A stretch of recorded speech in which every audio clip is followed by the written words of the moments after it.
I want to invite this fine crew, part of the Costa Rica mission team, if they would come up. And I'm going to ask up there if they would do the slides. I'll let my iPad be. Thank you. Who wants to? I'm going to give Kelly. She's going to love that. She gets to go first. She gets to be the pastor's wife. Yeah, I will. I will. But this is part of the Costa Rica mission team. This is part of them, not all of them. Some of them were at the first service. Some of them are double dipping, first and second service. I'm grateful. And just had a wonderful time. We took off on Saturday morning from Painesville on a bus, got to the airport, and everything was just great. We got on our plane, and then we flew to Chicago O'Hare, and then we sat in Chicago O'Hare for about 5 hours. I think I counted every stain or glass or everything in the airport there, but they're going to share a little bit about the experience, a little bit. First thing they're going to share about is kind of the fun stuff that we had in Costa Rica. Then we're going to dive a little deeper. So I'll let Kelly begin, the fun part of Costa Rica. Okay, this happened towards the end of the trip, but I really enjoyed the zip lining part of it.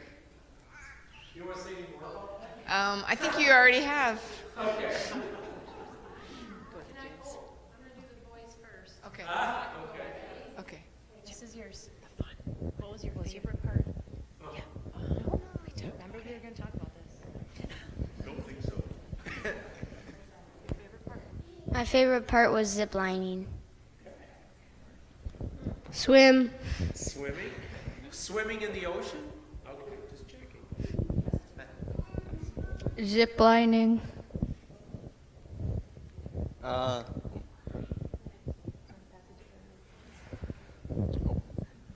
do I get to go first? One of the things that impressed me, I love plants, and the beauty of Costa Rica is just overwhelming. And maybe I was the only one who saw all of that, but I really enjoyed that. One of the things I think we all could have done without was the rooster crowing every night. Waking us up, especially one morning at 6 in the morning, right in front of the window. Was it I guess 6? I thought it was 4. It was 4, but one particular morning, it was 6:05 in the morning, and I thought it was an alarm clock, and I must have jumped a foot. But it was a wonderful group to go with. I would do it again. I had withdrawal when I got home. It was just everyone got along so well. I had half of my family with me, which was awesome in itself, and to watch them work and enjoy it. I don't know where Gabriel is, but he could hardly wait to get back out and work again. Is he over there? Yes, it was awesome. The thing that impressed me the most was the orphanage and the lady and her love for God. She has 10 children now in one home, and she's hoping to open several more. I don't know just how many, and she's looking for parents to live in these homes. But the patience and the insight is awesome. The coffee plantation was another thing I thoroughly enjoyed, and just seeing all the work that goes into that coffee we drink every morning is amazing too. So. I don't know that I have one favorite thing, but yeah. What's it say? What are the fun parts? Okay, fun parts. The ocean. I've spent a lot of time with these Voss boys in the ocean. They were all great. The coffee is tremendous. I mean, it's all grown right there in the hillsides. Like Bernie says, it just doesn't get any better than that. It's great. Yeah, so the whole trip was fun. Can't pick out one thing. Like Bernie said, you know, the group that we were with, everyone was just fabulous. Even in some fairly stressful times when Mary Jane just kept her hat on and kept it straightforward. So. Whoa, wait, hold on, man. Whoa, what? Rumor is, Dan, they're afraid that you barely worked on the trip. Well, that's I mean, okay. They don't think That's you okay. actually worked. That's I okay. worked putting up metal studs, but that was easy. You That worked was- hiding from work. That's what you did. You want to share a little bit? Supposedly you did some work on the trip. You wanna Yeah, but share a little- that's not the fun part. This is the fun part. Okay, it's coming. My fun parts were that we bomb tournaments mostly all the. I have a new name, and I'll let Nick explain that, but it has to do with turtle and lips. Okay? And just played soccer at like 8:30 at night with Costa Rica boys and everything else. Yeah. Playing soccer, you're saying? Yeah, one of my favorite parts was definitely playing football with the Costa Ricans, like Brett had said. That's something that we'll get to say we did as an adult. And then another fun part I thought was working with Dan, digging the trench. You want to say any more about that, digging that trench? Dan worked very hard. There you go. All right. Well, I enjoyed a lot of the trip, but so I'll have to tell you a fun story. When we got in, that's my fun part, is a fun story. When we got in, it was like 3 a.m. when we got to the mission site, and all the guys, we walk into this little tiny room, and everybody's trying to find a bunk. They're dual bunks, and we discover pretty quickly that there's not enough. We're about 2 or 3 bunks short. And in the process, we're trying to get, I think Malachi and Noah, you guys were up in that bunk, and the bunk collapsed. The bunk collapsed, and so we're trying to find a place to sleep, and we're very tired. By this time, it's probably close to 4, and Jeremy and I are the 2 that don't have a bunk.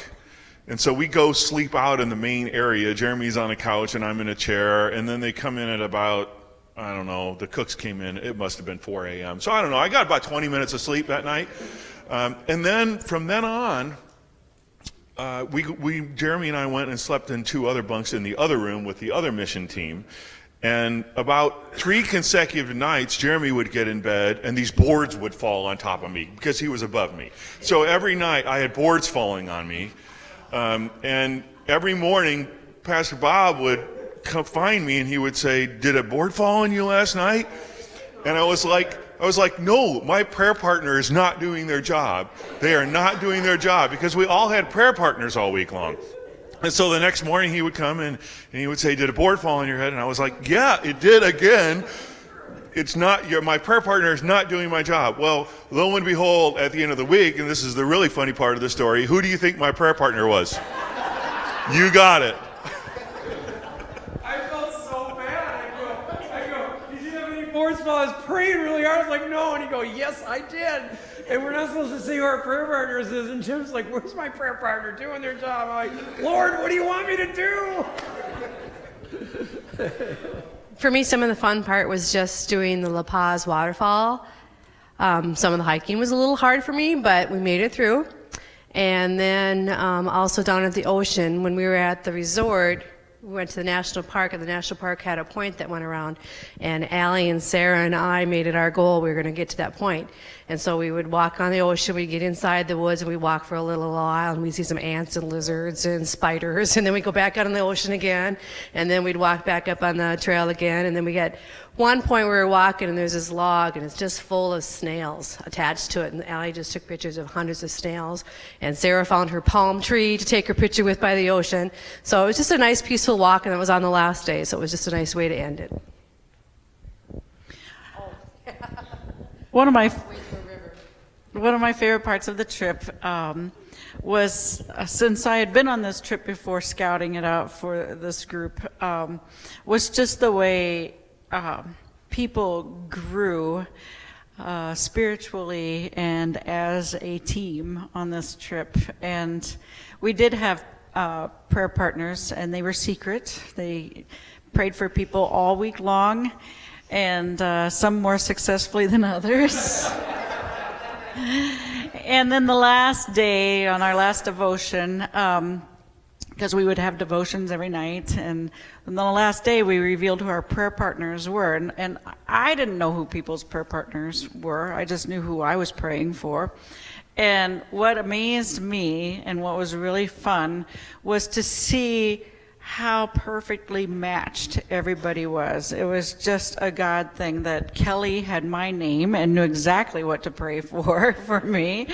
And some of the people who were kind of afraid to admit, to profess their faith, and who would find that extremely difficult to be public about their prayers and what they were doing. Oftentimes got one of the younger kids where it was just so very easy for them to say what they were praying for and feeling for them. And it was just really great to see how everyone grew and how well they got along and how much of a family we became during the trip. I'd say my favorite part was the Tarzan swing. They hooked you up to this long rope attached to the tree, and they pushed you off of a platform hooked up, and you just swing back and forth. You ready? Can you say it? You can just say it. Can you say it? Or hammocks. Which one? Okay. All right. Well. Do you want me to say it? Me and Eli talked earlier, getting ready for this because he didn't know what to say. His favorite part was especially going on the airplanes and the bus rides, right? And then also there's hammocks all along the beach at the place we were staying on the coast, and Eli spent a lot of time in the hammocks, right? Is that it? Do you want to say anything? Okay. My favorite part of the week was probably working in the trench with Jenna and Dan. It was a lot of hard work and it was really hot, but it was really fun seeing everyone work together so well, and it was a lot of fun even though it was lots of work.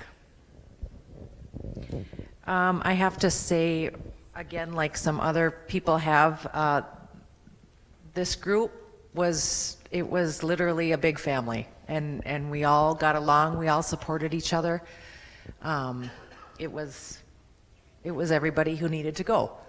And the fun parts for me were spread across everything.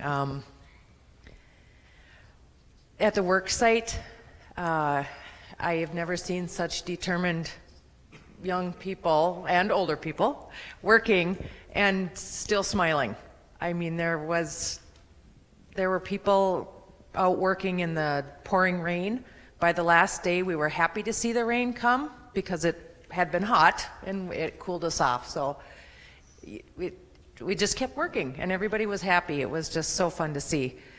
Another fun part for me was doing VBS at Los Quitos, and the little kids, watching them have so much fun interacting with us. They warmed up to us right away and weren't shy or anything. And then the language barrier was a little tricky. They would speak Spanish and ask me questions, and I don't speak Spanish, so I just smile and nod, and then they caught on real quick that I didn't know what they were saying. And they laughed even harder back at me. And then they caught on quickly and asked for the translator to come over. They wanted ketchup and mayo, I think, on their chips. So we got that communicated, and that was wonderful. So I would ask now, as you just share back, where did you see God? They know this is kind of coming. And I would share one time, it wasn't where I saw God, it was kind of fun. Kelly was working all day, and I was working all day, and she was in the dinner line, and she wasn't looking very happy. And I said, "Are you okay?" "Yeah, I'm just tired of cold." But she didn't want to complain. I'm not supposed to share this, so that's why I'm sharing it. "I'm tired of cold showers." And I said, "It's okay. We all have cold showers. I've had cold showers all week, too." And then that night, I went to take a shower because we work all day. And ours and the guys that night, for whatever reason, maybe it was my prayer partner. I don't know. That was Brett. I had a warm shower. I did. I had a warm shower, and I felt kind of guilty at first. I thought, no, I'm just going to enjoy it. It's kind of a fun part, but God was everywhere. You're going to hear that through them. Kind of, how did you see God? I have two different instances where I really remember it. On the work site, I would say mostly the high school boys that were with us and college boys. There was one point, well, you might hear stories about digging a trench, a very long and deep trench. It gets bigger. Well, yeah, but it gets deeper. It's 5 feet deep now. Okay.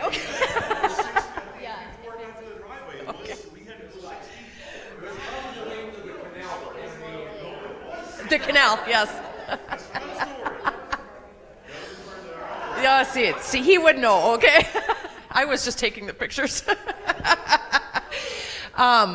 There was a young high school gentleman in particular who, I think it was raining at the time, and I knew they had finished the trench, but I didn't quite know what this next step was, and all of a sudden I see him, okay, so now we've dug this trench. We have to get across it to get to the driveway to be able to go back up. So I see them laying boards across the trench. They're taking wheelbarrows full of heavy rocks across these boards in the mud.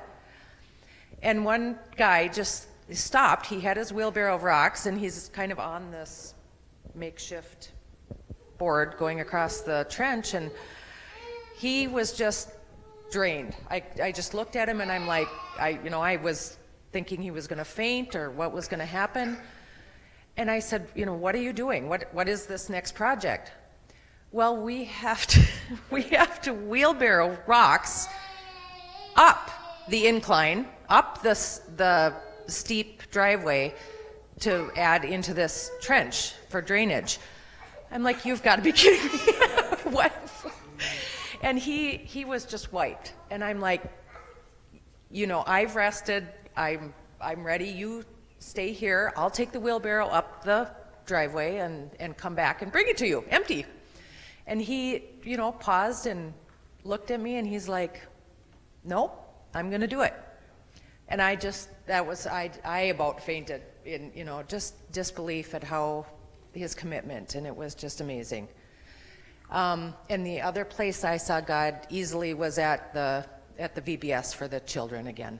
Just their smiles, and they're appreciative of everything we did. We didn't think we were doing that much, but you could tell in their eyes that we were, so.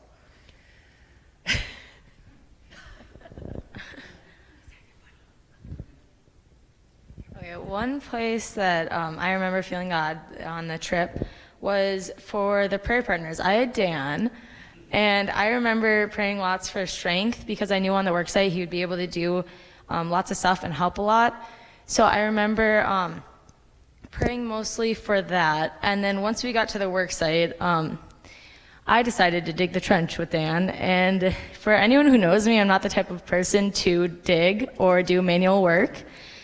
I felt God because Dan helped me like most of the time in the trench. So he was able to give that strength back to me that I had prayed for him. So I thought that was really cool.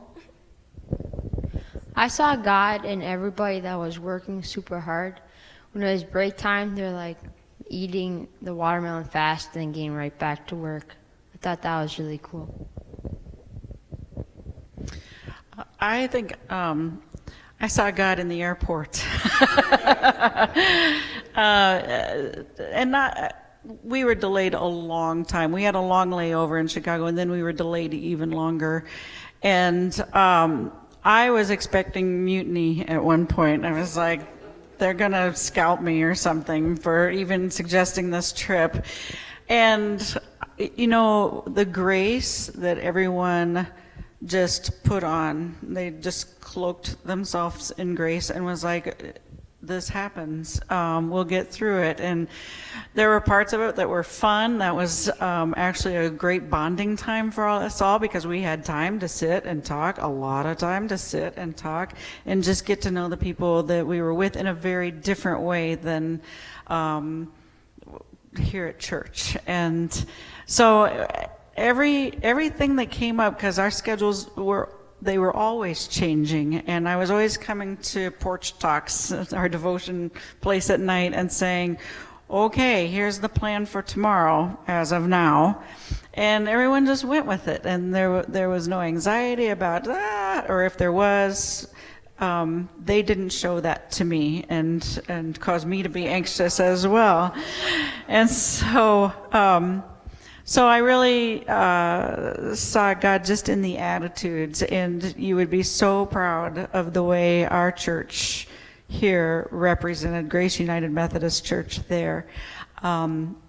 Nick and Daryl, whom Jeff and I had met before, and so we've been in contact over a year on Facebook and different ways, and they said, your group is one of the easiest groups that we've had. There have been so few complaints. You wouldn't believe how some groups come in and they're demanding and they think they need this and that. And he goes, we just love the way your group just responds to whatever need there is. They just respond. And I think that's very much a God thing. So I saw God a lot of places. Probably the ones that pop into my mind the most are somewhat related to what Mary Jane talked about, and that is our shepherding us through our travel experiences. I fly a lot, and these were not easy travel experiences that we had. It was not just smooth sailing every stretch of the way. You know, even on our, what Mary Jane talked about the way down, but even on our way back.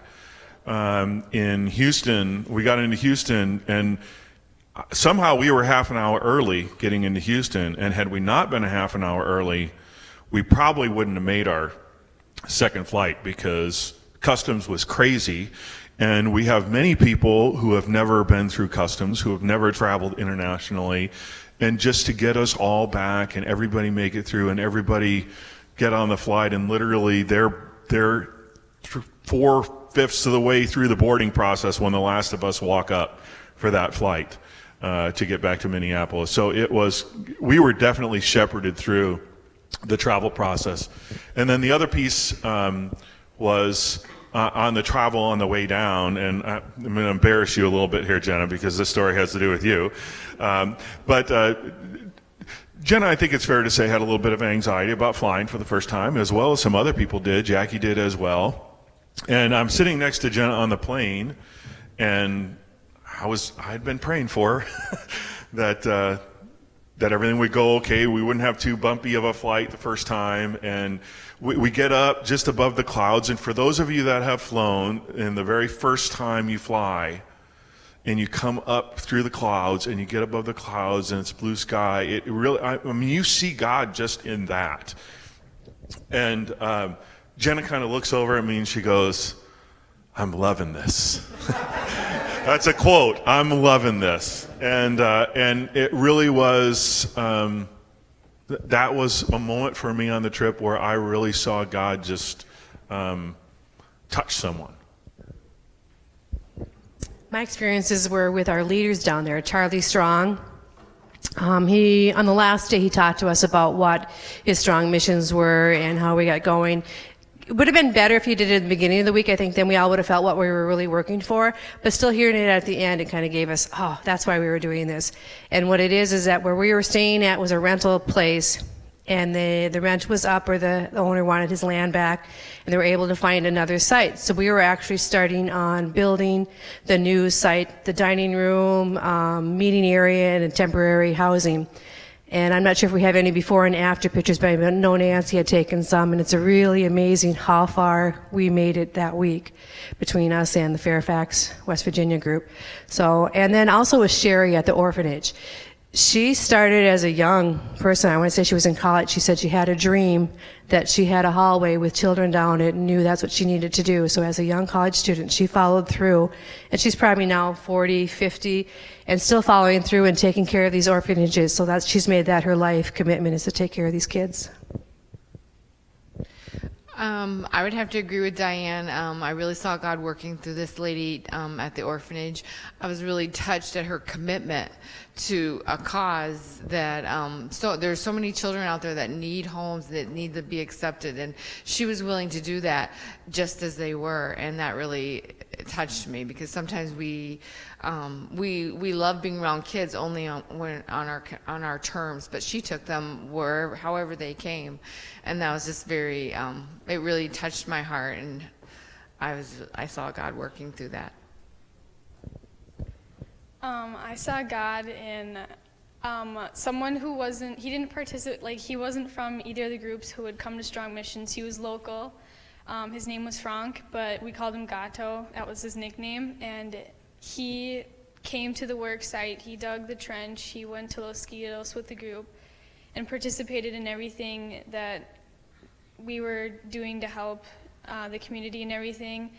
And he joined along just because he wanted to, because he could, and I thought that was really cool. And then also how Sarah adopted me through the week. She was a lot of fun, her and Annika, to hang out with. When I saw God was when I know Spanos. We didn't know hardly know Spanish, and the kids knew that, and they were still trying to touch, and we were they were at lunch. Some kids were ketchup meal, so they would say broccoli rosa, and we have no clue what it was. So the language barrier, Yeah. even though there was a language barrier, everybody understood everybody in spite of that. That was a God moment.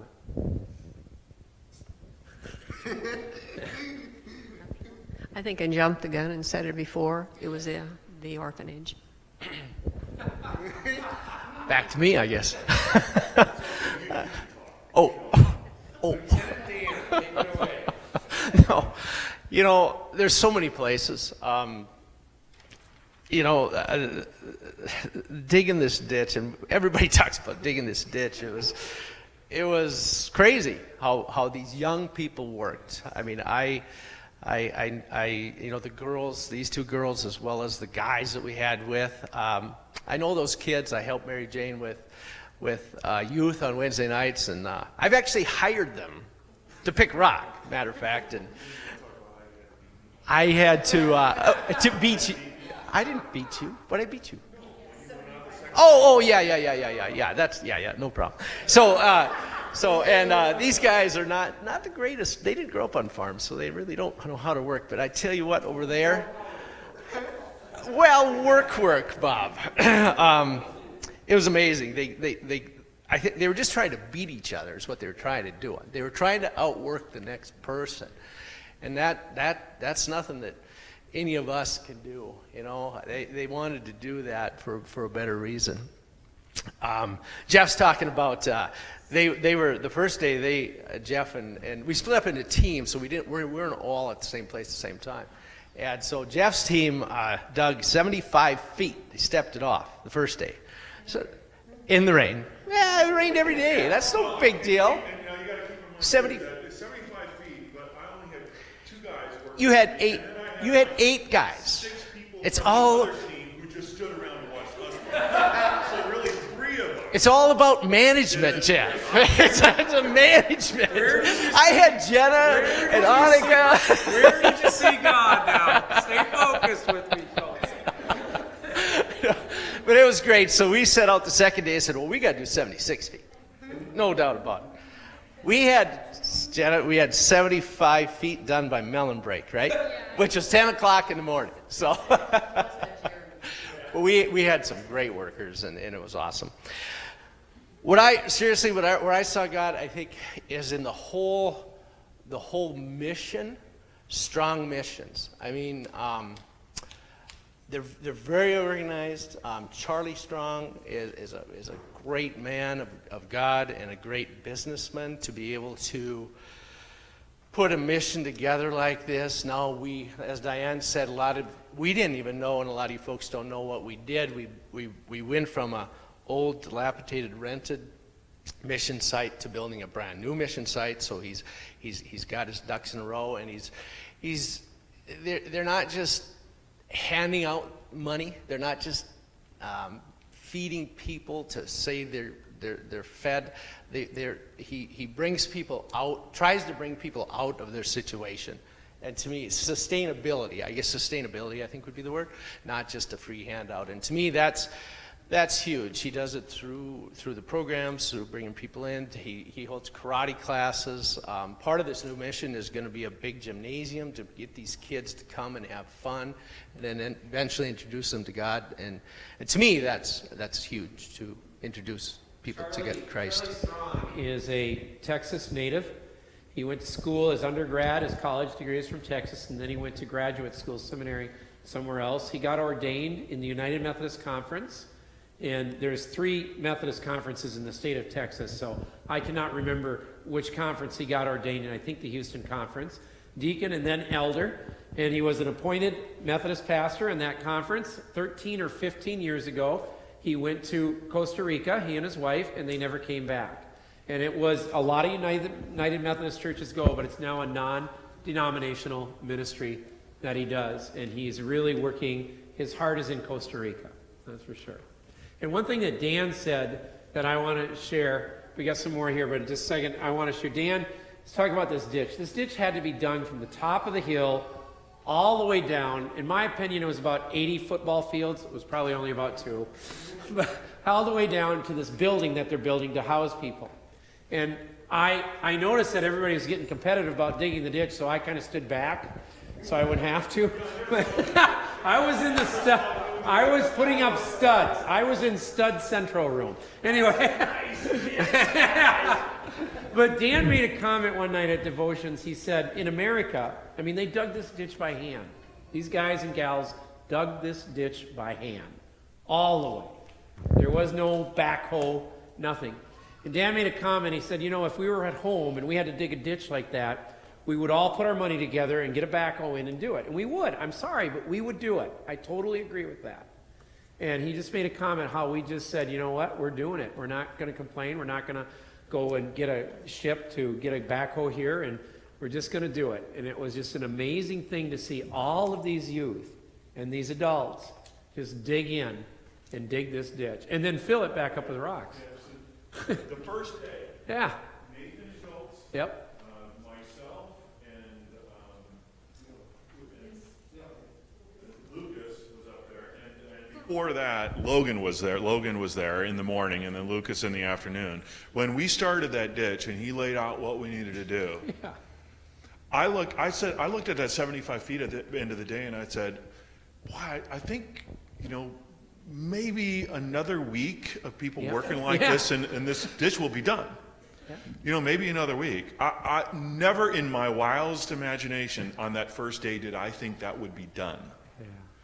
All the way down, and all the way down. And to give you an idea, that was the land was about 3 feet above this drive, and you can see that trench over there. The land was about 3 feet above it that we were digging through coming down. So when we got to the driveway, we had to get the ditch, which was trench, which was about 2 feet deep up until that point. We had to get it 3 feet down below the driveway. So at the end of that, where the driveway started, it had to be 5 to 6 feet deep, Yep. sloped down, because it had to be 3 feet deep below that driveway. And then we got done. We thought we were done. Yep. Right? And this goes to the point that you were talking about before. We thought we were done. And then Wilbur, who is the construction guy, he comes up and he's explaining what we need to do, and that we need to dig like about every 30 meters, another 3 feet down below This is where the true. ditch already was, in about 20 inches square, so that we could fill it with rocks and they could create drainage and access points. And so now I'm having to tell this group that we got to keep going and dig 3 feet down. And you know what? And it was all the young people that were doing this at this point. And they're like, okay. Let's do it. And then we're sitting there, all the rocks got to get up there, right, to Sarah's point. And I didn't know how that was going to happen. And he thought it was maybe 2 wheelbarrows in each one of these places. And it ended up being about 5 wheelbarrows full of rock. And all of a sudden, there was just this train of wheelbarrows. And I'm like, where are all these people coming from? Yeah. And it was Sarah, and it was Caitlin, and it was all the girls are pushing these wheelbarrows full of rock up the hill. It was unbelievable, really just unbelievable. The Voss boys, you would like to share. You've been waiting patiently. Where did you see God? In the kids' eyes at Los Quito. All right. You don't want to share? Okay. And everybody that helped serve the kids food. All right. Okay. Well, we've heard from everyone here, right? We're going to just have a little slideshow. A lot of fun. It just kind of points out with a song how to end it, and you get a visual now.